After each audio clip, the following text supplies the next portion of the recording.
And we'll go to Senator Inhofe. Well, thank you, Mr. Chairman. First of all, Mr. Landsberg, I'm really excited that you're going to be on the NTSB.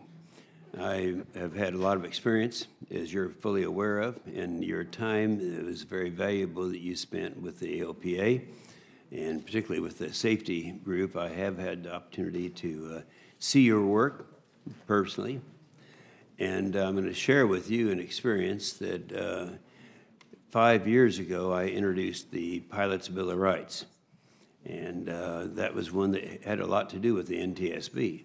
Now, I had other things in there too, you know, the NOTAMs and other issues that we had that we found that pilots were not really being treated properly. But one of the main ones was if you were accused of something in the field, as I was down in Port Isabel, Texas, that was 5 years ago, when I had done nothing wrong, and it would go to the FAA. Then, if I wanted, now it never got that far with me, but with others it has, to take that on to the NTSB.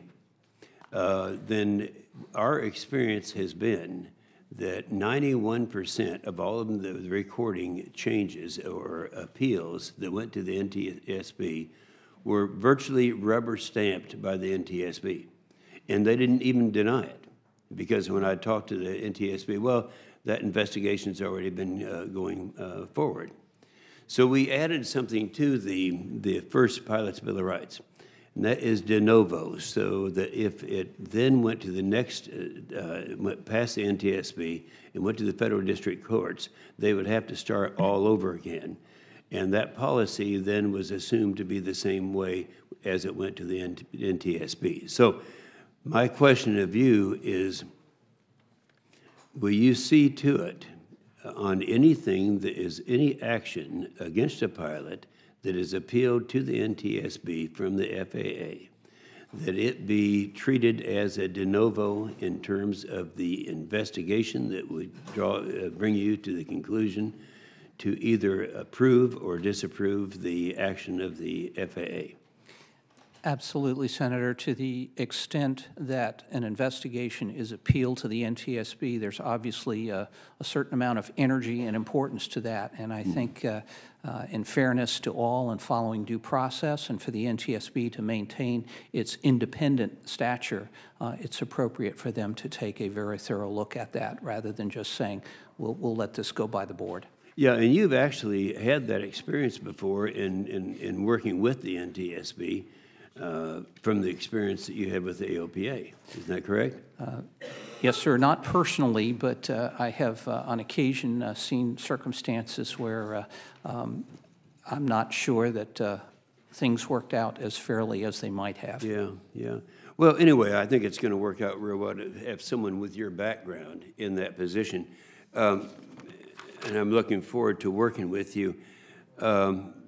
Let's see.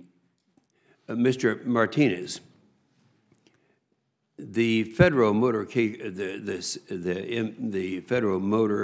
Safety Administration has issued exemptions to federal hours of service based on what I call real-world circumstances.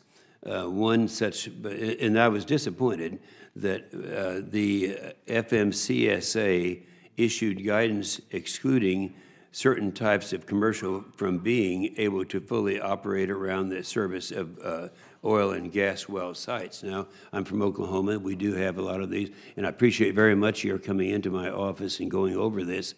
But right now, if in terms of servicing, if you're involved in hydraulic fracturing, you have 6 different trucks that are waiting in line for their place.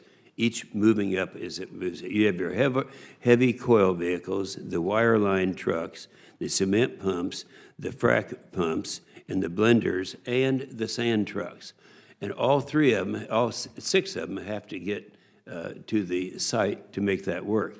And only one of those is not doesn't have the same exemption that the rest of them do.